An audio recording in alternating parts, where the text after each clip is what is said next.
రైతులకు ఖరీఫ్ రుణాలు ఇవ్వాల్సిన తరుణంలో రాష్ట్ర ప్రభుత్వం మీనమేషాలు లెక్కించడంపై రైతు నాయకులు మండిపడుతున్నారు. మరోపక్క తెలంగాణ రాష్ట్ర ప్రభుత్వం కృష్ణా డెల్టాకు తాగునీరు కూడా విడుదల చేయకుండా అడ్డుకోవడంపై ఆవేదన వ్యక్తం చేస్తున్నారు.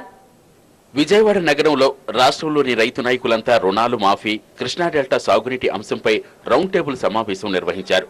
ఈ సమావేశానికి కాంగ్రెస్ నుంచి మాజీ మంత్రి వట్టి వసంత్ కుమార్, వైఎస్ఆర్ కాంగ్రెస్ నేత మాజీ మంత్రి ఉమ్మారెడ్డి వెంకటేశ్వర్లు, రాజ్యసభ మాజీ సభ్యులు డాక్టర్ యలమంచిలి శివాజీ, రైతు నాయకులు పాల్గొన్నారు. రాష్ట్ర విభజన అనంతరం తెలంగాణ కృష్ణా డెల్టాకు నీరు కూడా వదిలేందుకు సుముఖంగా లేకపోవడం అందరినీ ఎంతో బాధించింది.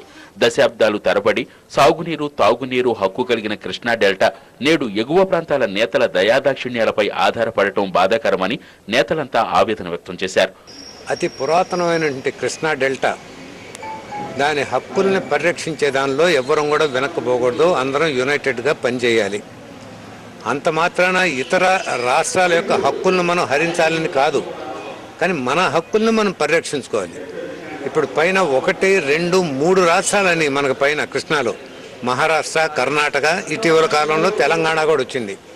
ఈ రాష్ట్రాల ఒత్తిడి వల్ల మనకి కనీసం మంచినీటికి కూడా వాళ్ళని మీద ఆధారపడాల్సిన పరిస్థితి వచ్చింది.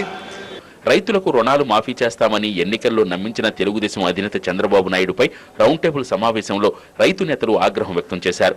రైతులను ఎవరిని రుణాలు చెల్లించవద్దని చెప్పి ఇప్పుడు మీనమేషాలు లెక్కిస్తున్నారని దుయ్యబట్టారు. ఓ పక్క నాట్లు వేయాల్సిన సమయం వచ్చేయడంతో చేతిలో పెట్టుబడులు లేక రైతులు నానా అగచాట్లు పడుతున్నారని ప్రభుత్వాన్ని విమర్శించారు. చంద్రబాబు నాయుడు గారు మీరు రుణాలు కట్టవద్దు, మీ తాకట్టు పెట్టిన పుచ్చల తాళ్లు మీకు వస్తాయి, మీ తాకట్టు పెట్టిన దస్తావేజులు మీకు వస్తాయని చెప్పారు. ఇప్పుడు కూడా సమావేశాల నుంచి చేస్తుంది ఏంటంటే, మీరు ఏదైతే మేనిఫెస్టోలో చెప్పారో, మీరు ఏదైతే ఎన్నికల ప్రచారంలో మీరు మాట్లాడారో, ఏదైతే టీవీల్లో పబ్లిసిటీ ఇచ్చారో, ఏదైతే పేపర్లో మీరు అడ్వర్టైజ్మెంట్లు ఇచ్చారో, అలాగే ఆంధ్రప్రదేశ్ ప్రభుత్వం తరఫున మీరు వ్యవసాయ రుణాలని రద్దు చేస్తారని చెప్పారు.